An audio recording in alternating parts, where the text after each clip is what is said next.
Welcome to the BTA Podcast. BTA, the voice of business travel. Hi everybody, it's me, Clive, and it's time for another episode of the BTA Pulse where I get to chat with Andrew Clark. So this is the podcast where Andrew and I chat about everything business travel. Frankly, it is the only podcast you need to listen to if you want to know what's going on in the world of business travel and beyond. So we've had, as always, quite a lot going on in the BTA and lots of stuff really fighting for members as well. So I know I'd probably like to kick off. Hotel levy has been a subject we've been chatting about this week, and it's one that you're looking after and fighting for our members and their customers. So what's the kind of latest update? Latest news on the ground. Yeah, this overnight visitor levy is growing arms and legs. The conversations are expanding, and we've been very lucky because it's not only ourselves fighting for this cause, it's other associations that are working with, as you know, our friends at ITM, our friends at GBTA have jumped in, and also our friends at Beam have also joined the conversation and consultation response that we put in. So I think where we are at the moment, it started to be debated in Westminster. I think we got some information over the last few days to say that is the case. And I think what we're hearing is that, it's a cross-party and there's still a split in terms of, wanting it and not wanting it. And that's good for us in a way, because it allows us then hopefully to get our conversation in and debate the challenge that we think this would bring. And I think, all along we're sticking with our strong sort of view on this, that business travel must be exempt from any visitor levy that's put in place if it comes in at all.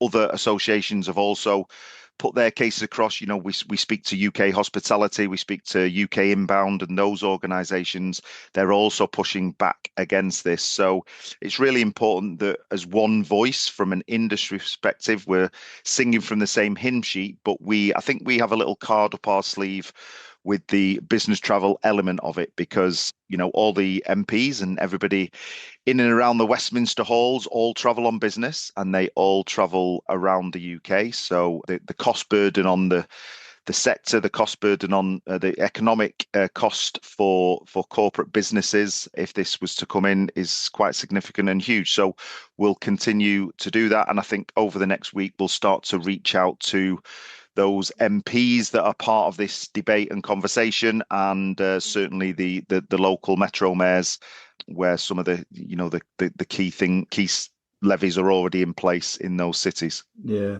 I think it's important just to share with members and partners the stuff that we do in the background, and you putting all of these papers together. And as you said, you'll be writing to all the MPs that engage in the debate, and that's good because that shows they're interested because they turned up to the debate. So it's always worth hitting them. But, the government is putting it through legislation that it is going out to the mayors to make their own decisions. So, we will now move on to that next stage, as you say, talk to those mayors. And, I kind of saw some of the discussion that was going on. I don't think business travel was mentioned once in this. It's all about visitors. And it's so important that we hit hard the message home that it's not. Yeah, you're right. Visitors. And I think, we face that conversation with most things that we challenge government about, isn't it? Day in, day out. But it is changing. We are getting the message through. But it is. Absolutely, it is. You're right, and I think over the last sort of month or so since we've put the consultation in, we've had snippets that have popped up in the local news. We've had the ability to do some interviews with the press and various other organisations. And what's good about it is that we're getting people not from the industry supporting it and liking our posts and following our posts. So it means that there is a swell of support for our stance on this, not just our stance, but other associations' stance as well.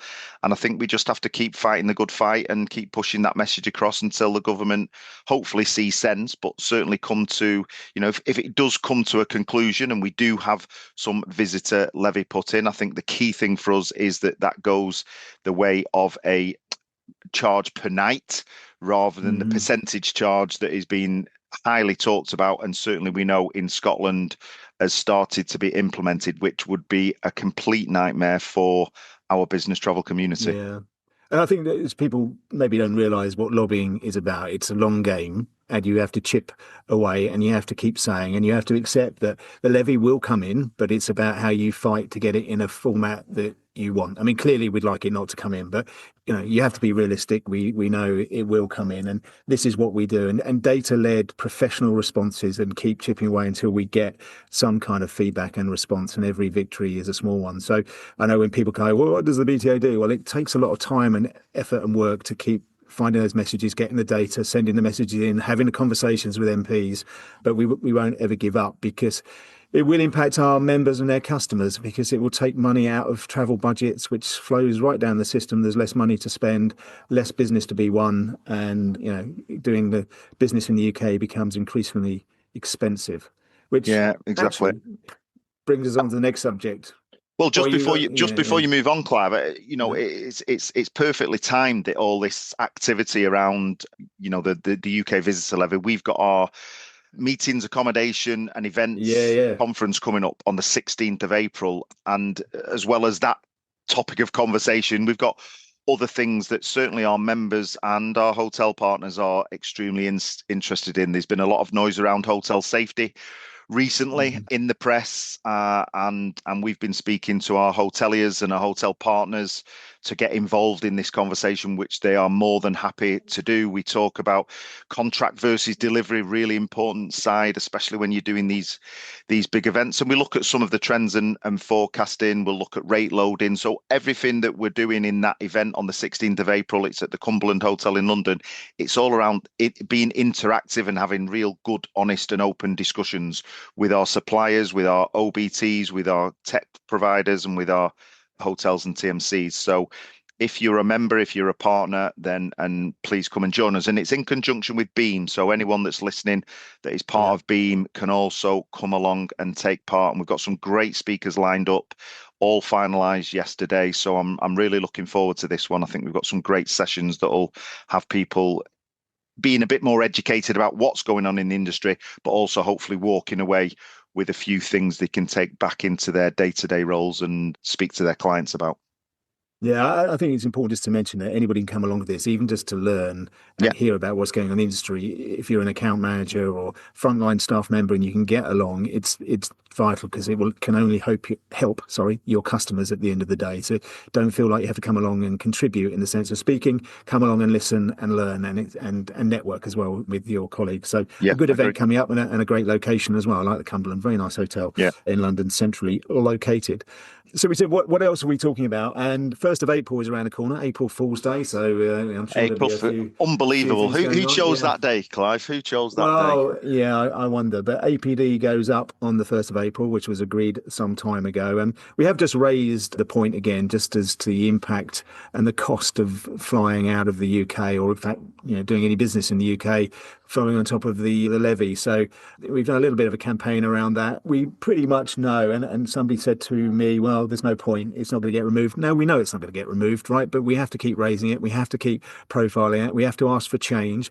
Things, big bugbear of mine, premium economy, paying the business class, that's ridiculous. There's a clear case of government not understanding business travel and just seeing it as a tax grab. We need to, lobby to have that move back to the lower rate, which I think is absolutely right, and I'm sure most travellers would do. So there are things like that. We have to keep raising it, because if we don't raise it, it will keep going up, and it will keep going up and keep going up, frankly. So if you support that, do kind of comment on our posts and like it. It isn't a short game, as we've said before. It is a long game, and much of it is about just trying to stop further increases as much as anything else. But also, Clive, what I do enjoy about when we put things like this out and we go out with our comments in the press and various other things, I actually like people to come back and oppose what we're saying. Of course. Tell us why. Give us a reason. Give us your thoughts, and allow us to have an open conversation. I think that's what we're all about. We enjoy discussion, we enjoy debate, we enjoy listening to other people's views on things. But ultimately, our objective as an association is to drive improvements within the industry and make it accessible for people to travel without barriers. And that's ultimately what we're trying to do. Absolutely. We're not saying we're always right. It's not the view of the BTA. It is the view of our members, by the way. Yeah. And that's what we're here to do, is represent the collective view. And that's what we put out. And often that is fed through from their customers as well, because that's naturally what we're here to look after, is service our customers. So yeah, that one is one that's just really, it's a bit of a strange anniversary, if you like, 1st of April, where everything goes up. And it is, cheesy, but it's no joke. It is going up from there. And then that leads us on to what else have we been up to? And interestingly, there has been a third big subject of the last week or so on top of levy and APD, which has been the changes coming into the national rail conditions of carriage. Also on the 1st of April. Also on the 1st of April. Yeah. It does seem like they're playing with us a little bit, doesn't it? But maybe it is all a big joke and it's not going to happen. But sadly, it does appear that it is. And this is the government, and let's be honest, it's Treasury driven through DfT to try and curb the £400 million of fraud that occurs on our railway each year by changing the refund rules on walk-up tickets, which has some impact that I don't think they even expected or thought about, which is a huge impact to the business travel market. And the good news is we have a very good relationship with RDG we built over the years. So we're in negotiations with them to try and change, or at least extend, the rules as they stand at the moment for a little bit longer, because there is a huge impact to our members and their customers, which we've basically got about 3 weeks notice to fix, which is frankly outrageous. Yeah, and we have got the 28-day extension for all our members, which is good news, because that just gives a little bit more time for open discussion rather than having. Well, it's okay news. Yeah, it's not good news. Good news is an extension for a year, right? But well, good news is any form of extension, but it's okay news because we're not on the 1 April cutoff, so that just gives a little bit more time to keep the discussions going. Yeah. So again, if you want information on that, do check out our social feeds or get in contact with us. We are fighting for our members on that one, because this has a significant impact on our TMCs in terms of workload, woke. Why am I keep saying woke? Woke processes and everything else. So yeah, that's a big topic for us, where we hope to get some good resolution over the coming weeks. So yeah, that's what we've been doing in the background. And then of course, over on top of all that, we still have the terrible situation going on in the Middle East, which is impacting us. I don't know if you've spoken to many members, but it seems like it's kind of settled down in terms of evacuation and getting people out and back. I think now it's just about what is going to happen in the longer term, when you take out a lot of that Middle East connectivity, and obviously as a destination too. Yeah, I think you're right. I think the biggest challenge is the further afield destinations that had to go via the Middle East. It's finding flights and accessibility to those destinations, which is proving difficult and more costly because of the situation. Yeah. But I think certainly for those businesses that have a lot of, continuous journeys in and out of Europe, there's no impact on them. We're still seeing those volumes remain steady. Certainly, we have a lot of our members that have a very domestic volume of business travel. Again, no impact there. So it's that further afield where the Middle East would be a hub, a change of aircraft, or certainly a flying path on the aircraft. So. That's the challenges that we've got. But you're right. I think most of our business travel community now are back and safe and in the relevant places to just continue to try and drive business volumes. Absolutely. And yeah, it's going to be continuous difficult, but as we've said on this podcast before, our members are used to these kind of situations. You're never quite sure. Everyone is different, but the core how we have to respond remains the same, and it's just really a question of how long this goes on for and moves on. But we keep our fingers crossed, and I know our members do a fabulous job in looking after their customers and getting them in and out of where they need to go, and they will continue to do that. So just as we come towards the end, I think we've had a couple of new partners join the BTA. I don't think we've mentioned before, but it's good news. The community continues to grow. You've got a couple of those that I've seen have joined us recently. We have, yes. Yeah, I think, again, going back to a lot of the stuff we've been talking today, it's around driving the right conversations and listening to what our members are looking for.